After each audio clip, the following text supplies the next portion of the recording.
Students, today we are going to study the motion of simple pendulum. We are going to study the motion of simple pendulum and we will find the time period of a simple pendulum. Time period of the simple pendulum. Time period is the time required for one oscillation of a pendulum is called its time period. Suppose a pendulum is oscillating. This pendulum is suspended from the point of suspension S and it is oscillating between the points C and B. This C and B are the extreme points and A is the mean point.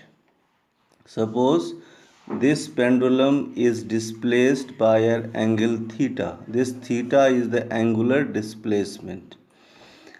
At the point B, the force which acts in downward direction is its weight, which is mg. We can split this force into two components, which is one mg cos theta and another one is the mg sin theta. This mg cos theta is balanced by the tension in the string, and this mg sin theta, it is the restoring force which keeps the bob in the motion. So this mg sin theta is the restoring force which keeps the pendulum in motion, which brings back the simple pendulum towards its mean position. Now, so restoring force is mg sin theta.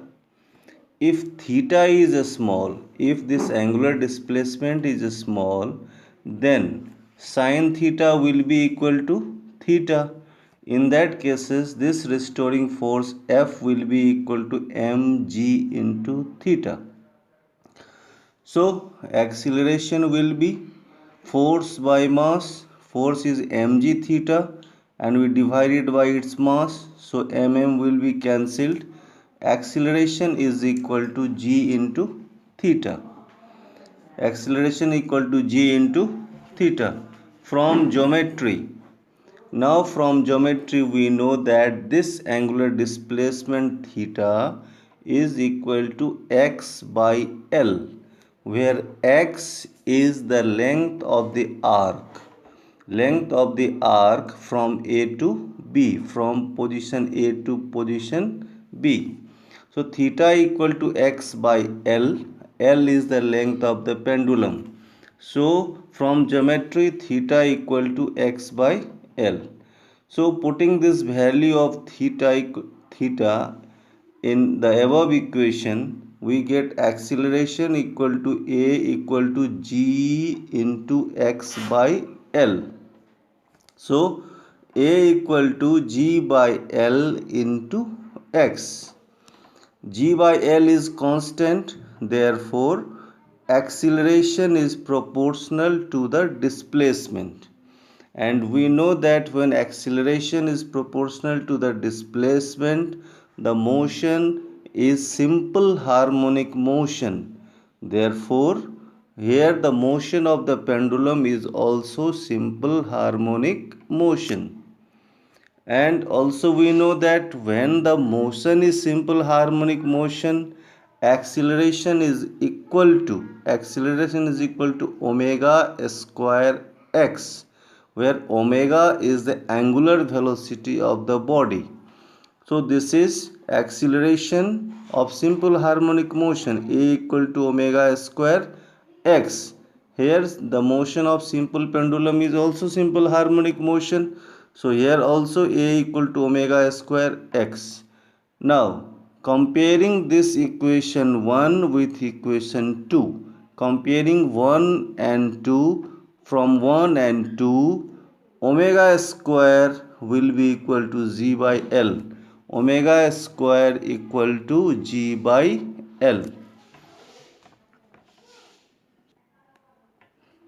Omega is equal to 2 pi by t. We know omega is equal to 2 pi by t.